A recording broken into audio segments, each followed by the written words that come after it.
Eh, Bismillahirrahmanirrahim. Assalamualaikum warahmatullahi wabarakatuh. Perkenalkan, nama saya M. Rizali Kaputra, NIM C1C020034. Di sini saya akan mempresentasikan materi metodologi penelitian tentang konsep dasar, tujuan, dan paradigma penelitian.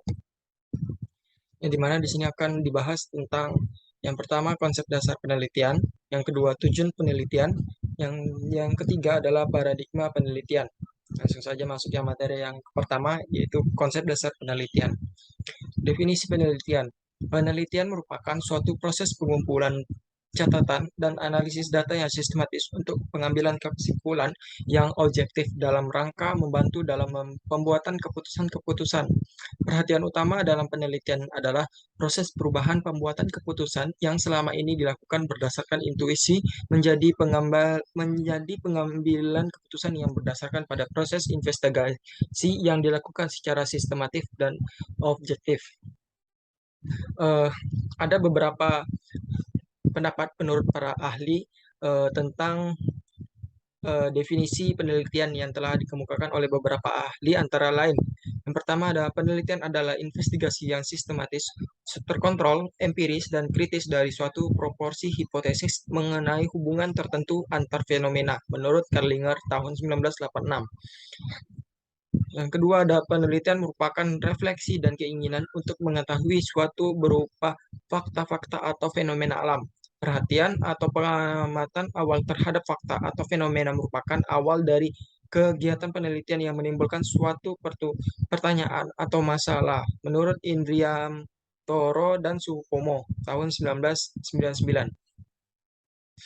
Penelitian pada dasarnya merupakan penelitian yang sistematis dengan tujuan untuk memperoleh pengetahuan yang bermanfaat untuk menjawab pertanyaan atau memecahkan masalah dalam kehidupan sehari-hari. Menurut Indriantoro dan Supomo tahun 1999. Lalu lanjut, ada metode ilmiah. Metode ilmiah. Definisi penelitian yang diungkapkan di atas menunjukkan penelitian menggunakan metode ilmiah atau scientific method. Secara umum, penelitian itu dapat dilakukan dengan metode ilmiah dan metode naturalis. Metode ilmiah merupakan prosedur atau cara-cara tertentu yang digunakan untuk memperoleh pengetahuan yang disebut dengan ilmu atau pengetahuan ilmiah. Menurut Sen tahun 1971. Epistemologi atau filsafat pengetahuan merupakan suatu cara untuk memperoleh pengetahuan dalam kajian filsafat. Sedangkan metode naturalis, secara umum penelitian yang menggunakan metode naturalis itu sejalan dengan grounded theory, atau metode ini sering juga disebut dengan pendekatan kualitatif. Pembahasan mengenai perbedaan kedua pendekatan ini akan dibahas lebih lanjut ke depannya. Lalu ada proses berpikir.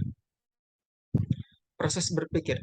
Penelitian digambarkan sebagai eh, suatu kegiatan untuk menyelesaikan suatu teka-teki bagi seorang peneliti. Teka-teki merupakan masalah-masalah yang dapat diatasi atau diselesaikan melalui penalaran. Setiap saat kita melakukan penalaran dengan tingkat keberhasilan yang berbeda dan mengkomunikasikan pengertian itu dalam bahasa sehari-hari atau dalam kasus-kasus khusus dalam bentuk logis dan simbolis. Penyampaian pengertian itu melalui dua cara, yaitu eksposisi dan argumentasi. Eksposisi itu terdiri dari pernyataan-pernyataan deskriptif yang sekadarnya saja dan mempunyai alasan-alasan.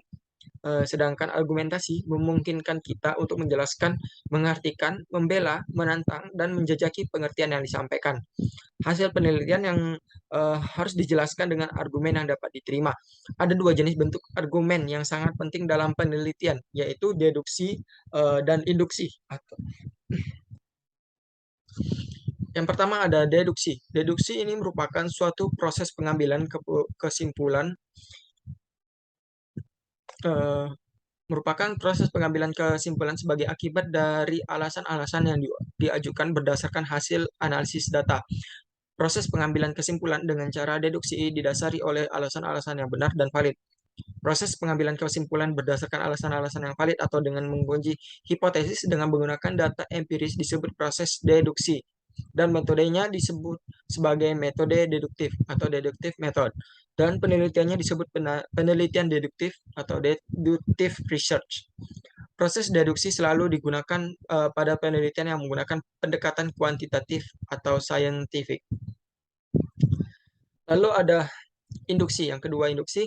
Induksi didefinisikan sebagai proses pengambilan kesimpulan atau pembentukan hipotesis yang didasarkan pada satu atau dua fakta atau bukti-bukti. Pendekatan induksi sangat berbeda dengan deduksi, tidak ada hubungan yang kuat antara alasan dan konklusi.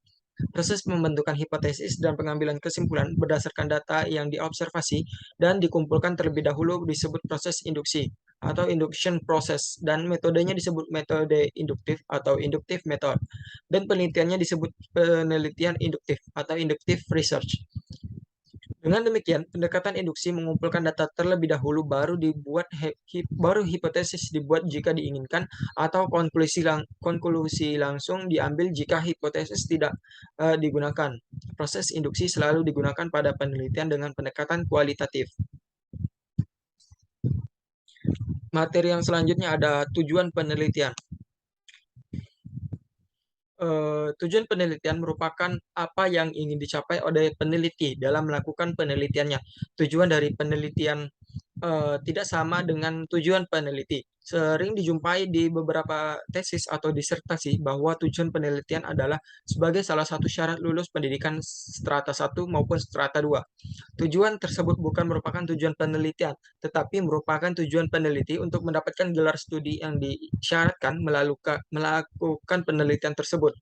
Dari beberapa pengertian penelitian yang telah disebutkan sebelumnya, maka dapat diambil kesimpulan bahwa penelitian tersebut mempunyai beberapa tujuan. Di antaranya ada meningkatkan atau mengembangkan pengetahuan. Dalam penelitian bisnis, tujuan ini merupakan tujuan yang bersifat jangka panjang karena umumnya tidak terkait secara langsung dengan pemecahan masalah-masalah praktis. Yang kedua ada menyelidiki masalah tertentu yang memerlukan jawaban sekarang. Dalam penelitian bisnis, tujuan ini merupakan tujuan yang bersifat jangka pendek. Hasil penelitian lebih menekankan pada usaha pemecahan masalah praktis yang diperlukan untuk pertimbangan dalam pembuatan keputusan bisnis.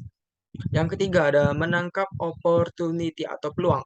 Misalnya, suatu penelitian dengan isu peningkatan moral karyawan untuk peningkatan kinerja mereka. Lalu yang keempat ada memverifikasi fenomena yang terjadi dengan suatu teori yang telah ada. Misalnya suatu penelitian dengan isu penggunaan ekuitas yang lebih besar dibandingkan hutang untuk mengurangi konflik kepentingan antara pemegang saham dan kreditur. Menguji teori keagenan yang telah ada. Lalu yang terakhir ada melakukan pengujian terhadap suatu fenomena untuk menemukan suatu teori yang baru. Misalnya, suatu penelitian yang dengan isu kepemilikan manajerial yang akan memperkuat hubungan antara peluang tumbuh perusahaan dengan kebijakan pendanaan perusahaan untuk menemukan teori.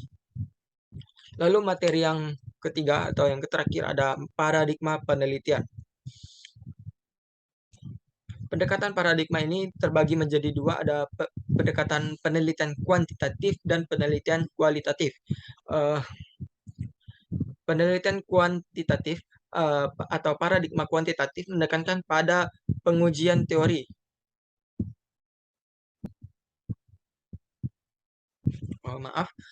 Paradigma penelitian merupakan kerangka berpikir yang menjelaskan bagaimana cara pandang peneliti terhadap fakta kehidupan sosial dan perlakuan peneliti terhadap ilmu atau teori. Paradigma penelitian juga menjelaskan bagaimana peneliti memahami suatu masalah, serta kriteria pengujian sebagai landasan untuk menjawab masalah penelitian.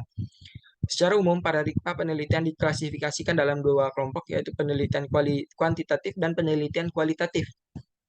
Masing-masing paradigma atau pendekatan ini mempunyai kelebihan dan juga kelemahan, sehingga untuk menentukan pendekatan atau paradigma yang akan digunakan dalam melakukan penelitian tergantung pada beberapa hal diantaranya. Yang pertama, jika ingin melakukan suatu penelitian yang lebih rinci, yang menekankan pada aspek detail yang kritis dan menggunakan secara studi kasus, maka pendekatan yang sebaiknya dipakai adalah paradigma kualitatif. Jika penelitian yang dilakukan untuk mendapat kesimpulan umum dan hasil penelitian didasarkan pada pengujian secara empiris, maka sebaiknya digunakan paradigma kuantitatif. Dan yang kedua ada jika penelitian ingin menjawab pertanyaan yang penerapannya luas dengan objek penelitian yang banyak, maka paradigma kuantitatif yang lebih tepat. Dan jika penelitian ingin menjawab pertanyaan yang mendalam dan detail khusus untuk satu objek penelitian saja, maka pendekatan naturalis lebih baik digunakan. Lalu apa penelitian kuantitatif dan penelitian kualitatif itu? Penelitian kuantitatif atau paradigma kuantitatif menekankan pada pengujian teori melalui pengukuran variabel penelitian dengan angka dan melakukan analisis data dengan prosedur statistik. Penelitian yang menggunakan pendekatan deduktif yang bertujuan untuk menguji hipotesis merupakan penelitian yang menggunakan paradigma kuantitatif. Paradigma ini disebut juga dengan paradigma tradisional, positivis, eksperimental, atau empiris. Jenis penelitian yang termasuk dalam paradigma penelitian kuantitatif dibedakan berdasarkan tujuan penelitian dan karakteristik masalahnya. Lalu berdasarkan penelitian ada dua, yaitu penelitian kuantitatif berdasarkan tujuan itu terbagi menjadi dua, penelitian dasar dan penelitian terapan. Lalu penelitian terapan dasar ini ada penelitian deduktif dan penelitian induktif. Penelitian dasar yang sering disebut sebagai basic research atau pure research dilakukan untuk memperluas batas-batas ilmu pengetahuan. Penelitian dasar ini tidak ditujukan secara langsung untuk mendapatkan pemecahan bagi suatu permasalahan khusus. Penelitian dasar dilakukan untuk memverifikasi teori yang sudah ada atau mengetahui lebih jauh tentang sebuah konsep. Hal pertama sekali yang harus dilakukan dalam penelitian dasar adalah pengujian konsep atau hipotesis awal dan kemudian pembuatan kajian lebih dalam serta kesimpulan tentang fenomena yang diamati. Penelitian dasar dibedakan atas pendekatan yang digunakan dalam pengembangan teori, yaitu penelitian deduktif dan penelitian induktif. Penelitian deduktif itu penelitian yang bertujuan menguji teori pada keadaan tertentu, sedangkan penelitian induktif merupakan penelitian yang bertujuan untuk mengembangkan atau generating teori atau hipotesis melalui pengungkapan fakta. Lalu ada penelitian terapan. Berbeda dengan penelitian dasar, penelitian terapan dilakukan untuk menjawab pertanyaan tentang permasalahan yang khusus atau untuk membuat keputusan tentang suatu tindakan atau kebijakan khusus. Penggunaan metode ilmiah dalam penelitian terapan menjamin objektivitas dalam mengumpulkan fakta dan menguji ide kreatif bagi alternatif strategi bisnis. Penelitian terapan dibedakan atas 3 bagian. Ada penelitian evaluasi, penelitian dan pengembangan, dan penelitian tindakan. Penelitian evaluasi merupakan penelitian yang diharapkan dapat memberi masukan atau mendukung pengambilan keputusan tentang nilai relatif dari dua atau lebih alternatif tindakan. Penelitian dan pengembangan merupakan penelitian yang bertujuan untuk mengembangkan produk sehingga produk tersebut mempunyai kualitas yang lebih baik. Lalu ada penelitian tindakan, yaitu penelitian yang dilakukan untuk segera digunakan sebagai dasar tindakan pemecahan masalah. Sedangkan berdasarkan penelitian kuantitatif berdasarkan masalahnya ada 6. Yang pertama penelitian historis, yaitu kegiatan penelitian, pemahaman, dan penjelasan kondisi yang telah lalu. Yang kedua ada penelitian deskriptif, yaitu pengumpulan data untuk menguji hipotesis atau menjawab pertanyaan mengenai suatu status terakhir dari subjek penelitian. Yang ketiga ada penelitian kasus dan lapangan, merupakan penelitian dengan karakteristik masalah yang berkaitan dengan latar belakang dan kondisi saat ini dari subjek yang diteliti, serta interaksinya dengan lingkungan. Tujuan penelitian ini untuk melakukan secara mendalam mengenai subjek tertentu untuk memberikan gambaran yang lengkap mengenai subjek tertentu. Yang keempat, ada penelitian korelasional. Dalam penelitian yang bertujuan menentukan apakah terdapat asosiasi antar variabel dan membuat prediksi berdasarkan korelasi antar variabel. Jika hubungan antar variabel cukup tinggi, kemungkinan sifat hubungannya merupakan sebab akibat. Yang kelima, ada penelitian kausal komparatif. Merupakan tipe penelitian dengan karakteristik masalah berupa sebab akibat antara dua variabel atau lebih. Penelitian ini merupakan tipe penelitian ex post facto. Dan yang terakhir ada penelitian eksperimen, merupakan tipe penelitian dengan karakteristik masalah yang sama dengan penelitian kausal komparatif. Tetapi dalam penelitian eksperimen, peneliti melakukan manipulasi atau pengendalian atau kontrol terhadap setidaknya satu variabel independen. Eh,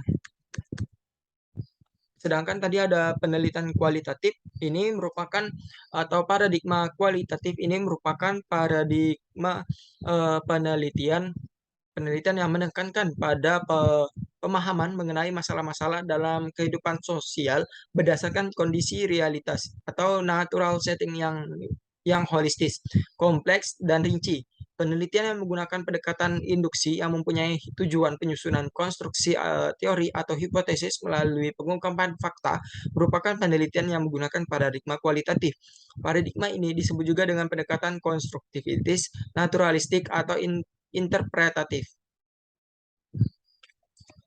Baiklah, mungkin itu saja yang dapat saya sampaikan pada video ini. Lebih dan kurangnya mohon dimaafkan karena saya tidak luput dari kesalahan dan ilmu pengetahuan yang terbatas.